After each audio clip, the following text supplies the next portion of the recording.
At the current rate of human activity, it's projected there will be in our oceans more plastic than fish by the year 2050. The situation for the Great Lakes is not terrific either. It's exactly the kind of thing that the United Nations Sustainable Development Goals aim to get countries collaborating on. And we've been keeping an eye on those goals in partnership with the Waterloo Global Science Initiative. So, joining us now to look at the problem with plastics in our nation's capital, Jennifer Provencher. She is Wildlife Health Unit Head at the Canadian Wildlife Service at Environment and Climate Change Canada. And here in our studio, Dirk Matten, Professor of Strategy and the Hewlett-Packard Chair in Corporate Social Responsibility at York University's Schulich School of Business, and Chelsea Rockman, who's a Professor of Ecology and Evolutionary Biology at the University of Toronto. And we are delighted to welcome you two here to our studio. And Jennifer, thanks for being there on the line for us from the nation's capital. I want to start by just playing a clip. This is from a BBC documentary called Drowning in Plastic, which is apparently what we are doing. So, Sheldon, if you would, the clip. Globally, it's estimated that 2 billion people have no access to proper waste management. It's estimated that annual plastic production in 2050 will have increased by 500%. And every minute, an entire rubbish truckload of plastic ends up in the ocean. Over a year, this adds up to a staggering 8 million tons. Chelsea, I just want to know off the top, when you see pictures like that, what do you think? When I see pictures like, well, I think of two things, the two different experiences I've had working in this field. So one is going to the garbage patch in the middle of the North Pacific Gyre in about 2009. And two is going to visit colleagues in Indonesia in about 2012 or 13. And those are where you see some of those striking footage. Have you heard of the garbage patch? I have not. Okay. I mean, I have in prep for this, but I had not heard about it before this. So why don't you tell us what it is? Sure. So when I first started thinking about this issue, quite a long time ago, I had heard about it because I'd heard about the garbage patch in 2006. And this was described as this island of trash twice the size of Texas floating around in the North Pacific. And so people were starting to think about this from a middle of the ocean issue. And I had an opportunity to go out to the garbage patch in my first year of graduate school. And we were expecting to see this island of trash twice the size of Texas. And day after day, we're throwing our nets overboard and we're looking for this big island of trash. And we get, I'm sitting in the galley of the ship one day and everybody gets called up to the bow on board where we're trying to count, big pieces of plastic as it goes by here and there. But we hadn't seen much. And all of a sudden, there was so much plastic they couldn't count. But it wasn't an island of trash twice the size of Texas that looks like those images there. It was a soup of microplastic. And so I have spent the majority of my career thinking about tiny bits that look nothing like that Nothing video like this, because the microplastic is really tiny. Exactly. And so seeing that is what led me to spend my career in ecology thinking about how it impacts wildlife, but also bring it back to land, which is what brought me to Indonesia, working in places where you have less waste management and seeing images like these. So those are kind of the two things makes me that go through your head. Okay, Jennifer, let me get your reaction when you, whether you want to talk about the, what'd you call it again? The garbage patch. The garbage patch, whether it's the garbage patch, which you can't really see, or the stuff that we just did see in that video. Your take on it. Yeah, I think that Chelsea brings up a really good point that most of us work on these tiny little pieces of plastic.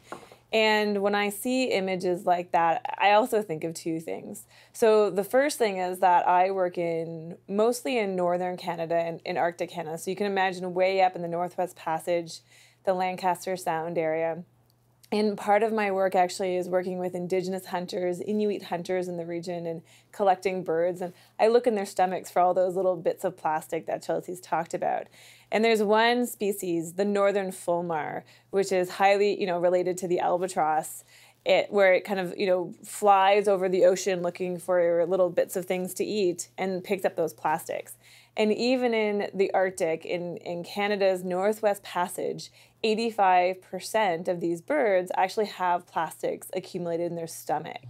And so this is not just a middle of the ocean problem or a tropical remote problem. This is something that's also playing out every day in the Arctic. And the second thing I think about is very much along the lines of what Chelsea's spoken about in terms of what regions actually have kind of underdeveloped recycling capacities. So where, we're very lucky in the city of Toronto and Ottawa where we can put things out in our blue box and we can pick them up, or the city picks them up and they go to recycling depots. But there are many communities, not only across the globe, but within Canada as well, where recycling is just really challenging and not done. And that includes many regions in Canada. And so again, this might be, have an issue that's kind of gone to global significance through thinking about this garbage patch, which I would say that both Chelsea and I, learned about at a younger age and drove us to where we are now. But this really is, a challenge all the way through our nation. Okay, Dirk, have you seen the garbage patch? I haven't seen the garbage patch, but I have seen a lot of these images. Mm-hmm. And I have to say, my initial reaction is anger, because as a social scientist, I look at this and say, why can't we put systems in place? And we have some couple of thousand years experience of doing this to prevent that. What is wrong with the system of how we consume, how we produce, that leads to this atrocious results? You teach corporate social responsibility, though, at the Schulich School, and so I wonder whether if I'm exaggerating it here, you tell me. Do you think there's a special place in hell for businesses who allow this kind of thing to happen? Well, I'm a teacher, not a preacher, so I don't go to the hell segment of your question. But I think, yes, there should be an extended producer responsibility, and corporations play a role.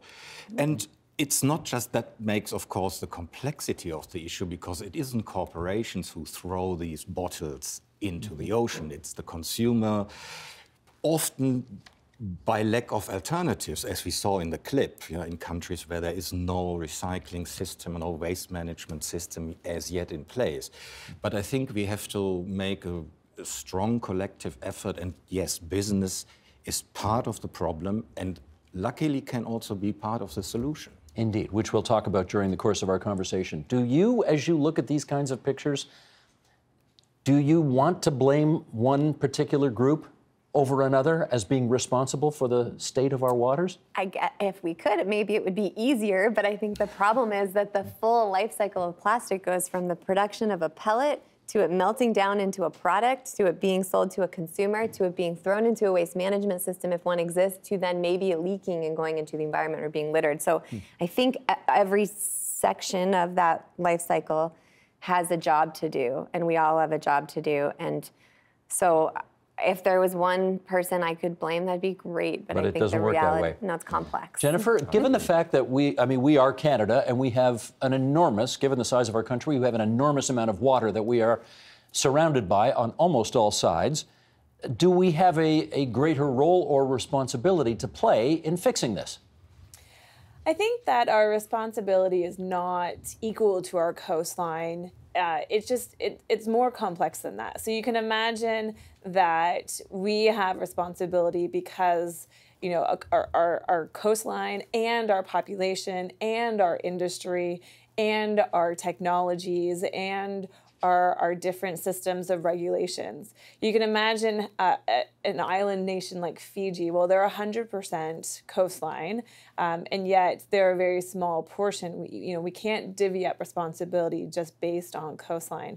I think because of our coastline and I would include, our Great Lakes, all of our waterways in this, area of where microplastics are being a concern, I would hope that we have a greater drive to take responsibility and to be part of the solution and really drive changes both in technology and consumer responsibility, industry responsibility, corporate responsibility. But it's a very complex relationship. Just like Chelsea illustrated a moment ago, there are many points at which responsibility can be taken. And I think that we all need to remember that once our pollution goes into the waterways, it doesn't necessarily stay in our national borders either. Sure. No, that's a fair point. And let me also point out that while those pictures were disgusting that we saw, well, there it is right there behind us on the Jumbotron, That looks actually relatively easy to clean up. It's big, you can pick it up, you can put it in a bag, you can take it away. Chelsea, talk to us about, again, that garbage patch, which is hard to see with the naked eye. How do you clean that up? I don't think you can. But there are people trying, and they're trying. In fact, right now, there's a huge contraption heading out into the middle of the ocean to try to clean this up. There's two reasons why I think this is difficult. One, the majority of it is tiny, and so if you're sieving, filtering it out, whatever it is, you may catch animals in the place. But even if you're just focused on the big stuff, where you could scoop it out if you go here and there, or you capture it by a device. If your washing machine was leaking in your basement, what are you going to do first? Are you going to mop it up, or are you going to turn off the tap? Yeah. Because we can clean it up all day, but unfortunately, these images come back to haunt us, 3 days later. So we need to go upstream as opposed to downstream. Absolutely. That's the place to go. Dirk. Steve, I think there's an interesting Canadian answer to your initial question, not necessarily related to our huge water reserves and wildlife reserves, but Canada has a legacy, if you think of the Montreal Protocol in the 90s, addressing these greenhouse gases we used to have in sprays and all sorts of consumer products. We helped fix the ozone layer, didn't we? Canada brought all the different players, as Chelsea pointed out, along a very complex value chain together, and this problem is fixed, right? So this, I would say, administrative heritage of Canada, Canadian politics, business, civil society, that is something to tap in to deal with this, because it is, as Chelsea pointed out, a global issue. We can't confine that to a single region or country. Well, let me do a little confining for the moment. The Great Lakes, Chelsea, do they look like this? In some places, the Great Lakes look like that. I can also tell you that when we went out to this Great Pacific Garbage Patch, we collected fish. We found plastic pollution in 1 in 10 fish. When I collect fish from the Great Lakes, we find plastic pollution in almost every fish we sample. In almost every fish? Yeah, I mean, it's a concentrated system. It doesn't flush as much as the ocean, and it's Lake Ontario especially, is surrounded by huge cities. And so, yes, you see images like this. Jennifer, is there anywhere on the planet where the water doesn't look like this at some point? Yeah, that's a great question. And for all the studies that, Chelsea's taken a part of, I've taken a part of in the scientific community that is really growing around plastics that's done, we really don't know. And one of the things that we talked about a few weeks ago when Environment and Climate Change Canada held a plastic science symposium is that there are very, very few places or animals where we've looked and found no plastics. And so there are definitely regions of the ocean that are likely lower in plastics. And certainly the garbage patches is a very concentrated area. The Great Lakes are a concentrated area. But for sure, there are areas that have less plastics. And we see this in birds. When we collect birds and look at birds on all 3 of Canada's coastlines, we see much higher levels actually in Nova Scotia than we do in Newfoundland and Nunatsiavut. And then as we travel further north into Nunavut, we see lower and lower levels of plastic. So there are areas that are, I would say, more plastic-free than others, but they are minimal at this point. And we keep learning the more we look for plastics in the environment and in wildlife. But Chelsea, if you're finding plastic in 10% of the fish in big water and all the fish in smaller water, and then we eat those fish, it's in us now, isn't it? Sure. In the first time I thought of that question, I actually went to fish markets and purchased fish and looked in their gut and found the microplastic. And this is because at the time I was working in California, and the Environmental Protection Agency said, okay, well, you can tell me that you catch that commercial fish on a research vessel, but would it get into us if we go to the grocery store? And I said, well, yeah, those are commercial fish. They wanted me to go to the grocery store. I went to the grocery store. But it's, unfortunately, as Jen said earlier, it's become a global contaminant, and we find it in drinking water, and we find it in sea salts. And so it's not just about seafood anymore. It's become like in terms of microplastics, it's become this global contaminant, not just an ocean. In which case, are there some industries, Dirk, that are more offensive? I hate to keep coming back to the naming and shaming thing here, but I wonder, are there some industries that are worse at this than others? Definitely. I think the consumer good industry in general, starting with the microplastics, the stuff they put in shampoos, this is simply for optics, you know, to make it look shiny, silvery, instead of just a, you know, transparent gel. So that's totally unnecessary, you know. If we think of packaging, you know, there is so much to be done to get away from single-use plastic in water bottles, drink bottles. There are ways, and there are countries in the world who have done it, where you can introduce a deposit refund system and reuse bottles. You know, if you buy beer in Germany and other European countries, you buy a crate and you bring the bottles back. There's zero plastic waste involved in this process. And you get an incentive. And you get an incentive, of course. And we have a little bit with the LCBO here, you get it, but it's way too small to really change behavior. And I think that's the way to go. So we need more than a nudge. Yes. We need a push. Yes, Maybe even more. Let's do another hit from this Drowning in Plastic BBC documentary, shall we, Sheldon? Go ahead, let's roll the clip.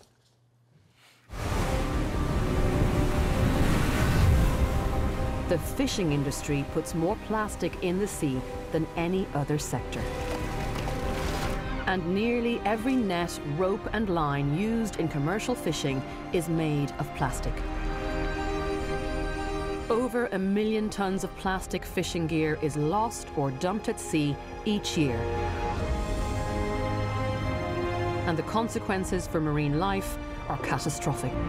Entanglements are affecting animals all over the world, killing an estimated 300,000 marine mammals a year and over 400,000 seabirds. Many of these animals have been caught in plastic fishing gear. Dirk, surely there is something we can do about that, is there?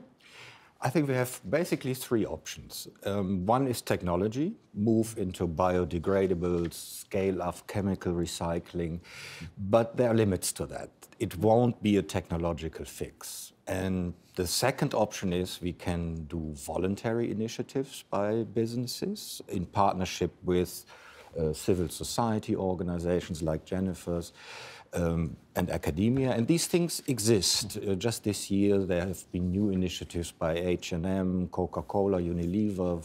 20% of packaging waste produced by the collective group of producers. And that can change the market. So there is space for voluntary initiative. But at the end of the day, I think it's also a public policy question. We can't dodge that bullet. And especially from my vantage point in a business school, people are often very reluctant to embrace regulation, red tape. You know, it has a bad name. But my experience from my PhD work in Germany, where they introduced the Green Dot system, which was a extended producer responsibility system that companies and supermarkets are responsible for 100% of their packaging waste with quotas over time.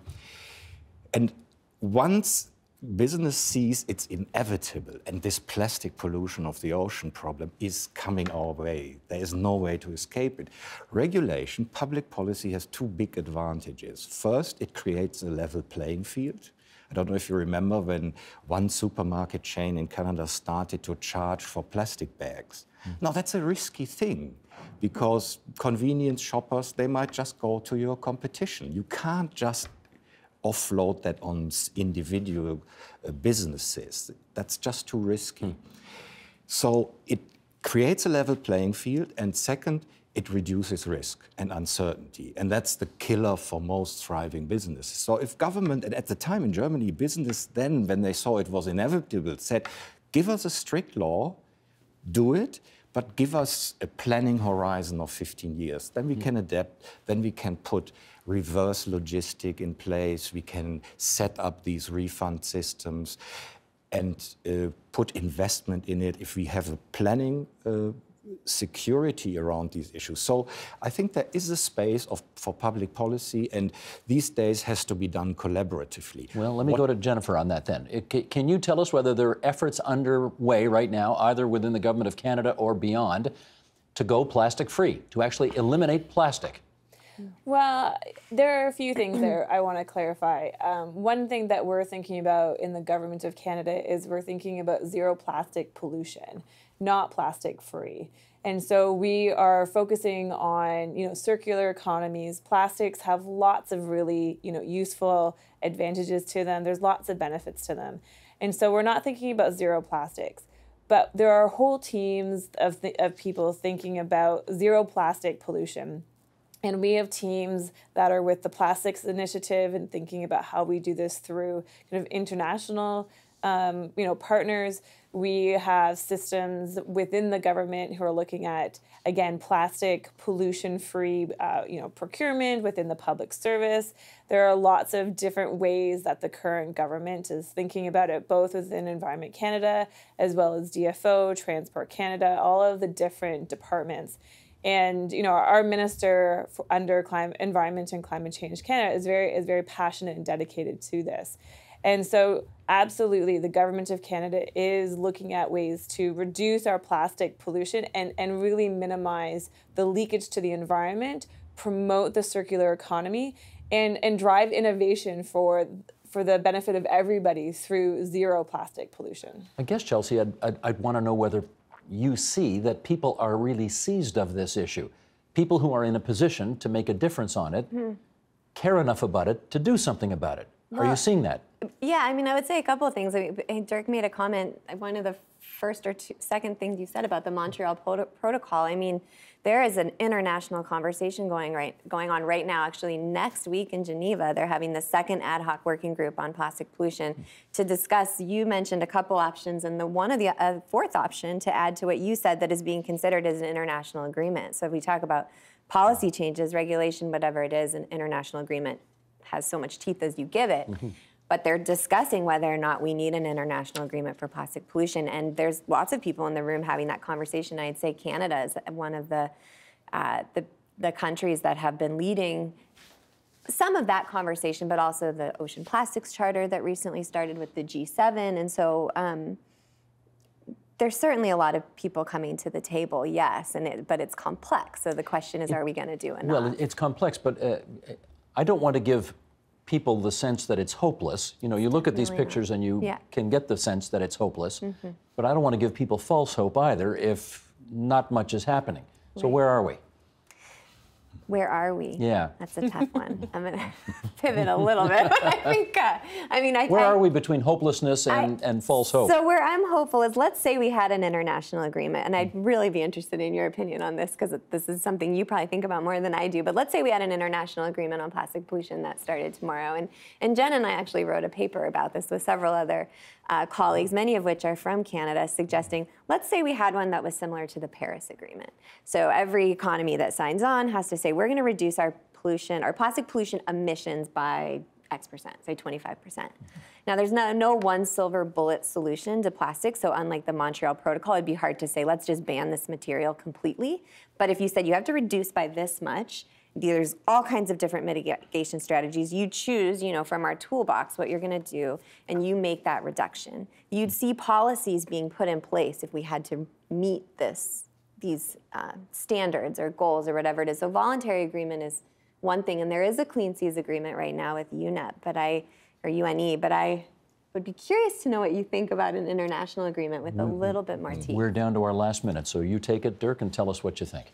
I think we will not solve this without international agreements. But I think, like the Paris Agreement, it needs the involvement of all players, including, from my vantage point, industry. And I would like to add just one thing, that there are also huge market opportunities in recycling. You create massive possibilities for companies to become profitable in cleaning up the environment. This is not just a wrist-slapping and defensive exercise. There are huge business opportunities, and I think we have to open them up. And I think the market has a big role to play. You can't do it alone, but I think with good public policies that creates these markets, there are huge opportunities for business. Terrific. I want to thank the three of you for coming on to TVO tonight and helping us out with this. Jennifer Provencher from Environment and Climate Change Canada, we thank you for being there for us in the nation's capital and here in our studio. Dirk Matten from the Schulich School of Business at York University, Chelsea Rockman from the University of Toronto. Thanks so much. Thank you. Thank you. Thank you.